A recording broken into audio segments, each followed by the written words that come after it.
Indian premier league కేవలం ఒక cricket tournament మాత్రమే కాదు, ఇది ఒక పండుగ.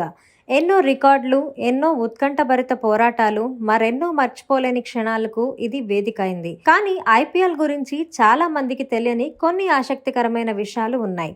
ఈ రోజు మనం అలాంటి కొన్ని రహస్యాలు మరియు నిజాలను మీ ముందుకి తీసుకురాబోతున్నాం. ఐపీఎల్ మొదటి వేలం గుర్తుంది కదా? 2008లో జరిగిన ఆ వేలంలో ఎన్నో ఆశ్చర్యకరమైన విషయాలు జరిగాయి. చాలా మంది స్టార్ ప్లేయర్లు ఊహించని ధరలకు అమ్ముడుకుపోగా, కొందరు పెద్దగా అంచనాలు లేని ఆటగాళ్లు భారీ ధరలకు పలికారు. ఉదాహరణకు ఆస్ట్రేలియా పేస్ బౌలర్ బ్రెట్లీని పంజాబ్ జట్టు చాలా తక్కువ ధరకు కొనుగోలు చేసింది. అలాగే చాలా మంది భారతీయ ఆటగాళ్లు కూడా అనూహ్యమైన ధరలు పొందారు. ఐపీఎల్ ట్రోఫీని మీరు చాలా సార్లు చూసే ఉంటారు, కానీ మీకు తెలుసా అసలు ట్రోఫీ ఎక్కడుందో చాలా మందికి తెలియదు. గెలిచిన జట్టుకు ఇచ్చేది కేవలం ఒక ప్రతిరూపం మాత్రమేనని చాలా మంది నమ్ముతారు.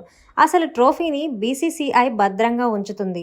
దీనిపై అధికారికంగా ఎటువంటి ప్రకటన లేనప్పటికీ ఇది చాలా మంది నమ్మే ఒక ఆసక్తికరమైన విషయం. ఐపీఎల్ చరిత్రలో అత్యంత తక్కువ బంతులు వేసిన మ్యాచ్ ఏదో తెలుసా? 2009లో కేప్ టౌన్లో డెక్కన్ చార్జర్స్ మరియు కోల్కతా నైట్ రైడర్స్ మధ్య జరిగిన మ్యాచ్ కేవలం 10.3 ఓవర్స్కే ముగిసింది. వర్షం కారణంగా ఆట అంతరాయం కలిగించినప్పటికీ ఆ మ్యాచ్ చాలా త్వరగా ముగియడం ఒక రికార్డ్. ఐపీఎల్లో సూపర్ ఓవర్లు ఎన్నో ఉత్కంఠాన్ని నింపాయి. కానీ మీకు తెలుసా, ఒకప్పుడు సూపర్ ఓవర్ నిబంధనలు వేరేగా ఉండేవి. టై అయిన మ్యాచ్లో సూపర్ ఓవర్ కూడా టై అయితే ఎక్కువ ఫోర్లు కొట్టిన జట్టుని విజేతగా ప్రకటించేవారు. ఆ తర్వాత ఆ నియమాన్ని మార్చారు. ఐపీఎల్లో హ్యాట్రిక్లు చాలా అరుదుగా నమోదవుతాయి, కానీ కొన్ని హ్యాట్రిక్లు ఊహించని బౌలర్ల నుండి వచ్చాయి. అంతగా పేరు లేని బౌలర్లు కూడా ఐపీఎల్లో హ్యాట్రిక్లు సాధించారు. మంకడింగ్ ఎప్పుడూ ఐపీఎల్లో ఒక చర్చనీయాంశంగా ఉంటుంది. బౌలర్ బంతి వేయకముందే నాన్ స్ట్రైకర్ క్రీజ్ దాటితే వికెట్ తీయడానికి మంకడింగ్ అంటారు. ఐపీఎల్లో ఇలాంటి కొన్ని సంఘటనలు జరిగాయి మరియు అవి క్రీడా స్ఫూర్తి గురించి తీవ్రమైన చర్చలకు దారితీశాయి. ఐపీఎల్ యొక్క అతిపెద్ద బలం దాని అభిమానులు. ఒక్కో జట్టుకు ఒక్కో రకమైన వీరాభిమానులు ఉంటారు.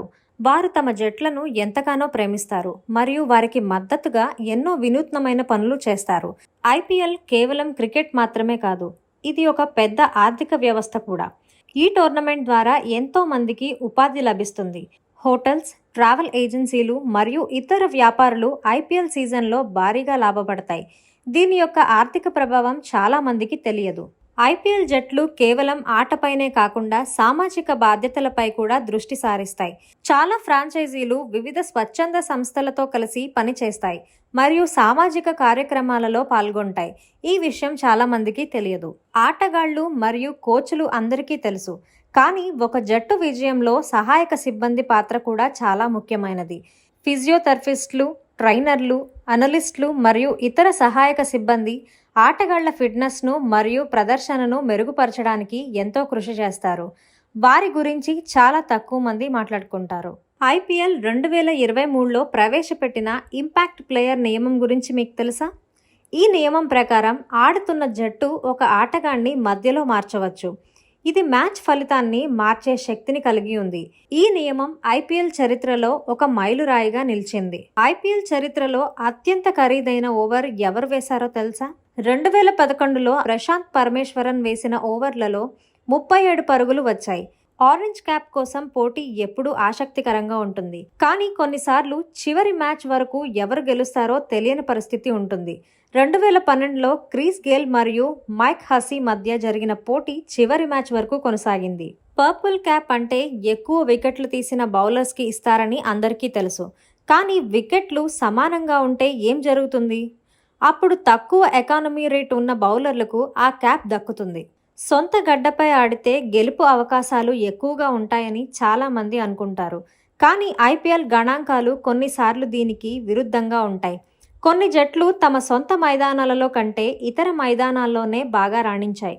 డెసిషన్ రివ్యూ సిస్టమ్ ఐపీఎల్లో ఎన్నో వివాదాస్పద నిర్ణయాలను మార్చింది, కానీ డిఆర్ఎస్ యొక్క ఖచ్చితత్వంపై కూడా కొన్నిసార్లు ప్రశ్నలు తలెత్తుతాయి. కొన్నిసార్లు సరైన నిర్ణయాలు కూడా తప్పని తేలాయి. ఐపీఎల్ తీవ్రమైన పోటీతో కూడుకున్నప్పటికీ ఆటగాళ్లు మైదానంలో స్నేహపూర్వకంగా ఉంటారు. ప్రత్యర్థి జట్లు ఆటగాళ్లు ఒకరినొకరు ప్రోత్సహించుకోవడం మరియు నవ్వుతూ మాట్లాడుకోవడం మనం తరచూ చూస్తాం. ఇది క్రీడా స్ఫూర్తి నిదర్శనం. ఐపీఎల్ ప్రారంభమైనప్పటి నుండి బ్యాట్ల సాంకేతికతలో ఎన్నో మార్పులు వచ్చాయి. ఇప్పుడు బ్యాట్లు తేలికగా మరియు శక్తివంతంగా ఉంటున్నాయి. దీనివలన బ్యాట్స్మెన్ సులభంగా సిక్సర్లు కొట్టగలుగుతున్నారు. ఐపీఎల్ భవిష్యత్తులో ఎలా ఉండబోతోంది? కొత్త నియమాలు వస్తాయా? కొత్త జట్లు వస్తాయా? సాంకేతిక మరింత అభివృద్ధి చెందుతుందా? ఐపీఎల్ ఎప్పుడూ మారుతూ ఉంటుంది మరియు ఇది క్రికెట్ భవిష్యత్తును ప్రభావితం చేస్తుంది. చూసారుగా, ఐపీఎల్ గురించి ఎన్నో ఆసక్తికరమైన మరియు తెలియని విషయాలు ఉన్నాయి కదా. ఈ వీడియో మీకు నచ్చితే తప్పకుండా లైక్ చేయండి, మీ స్నేహితులతో షేర్ చేయండి మరియు మీకు నచ్చిన ఐపీఎల్ టీం ఏంటో కామెంట్ చేయండి.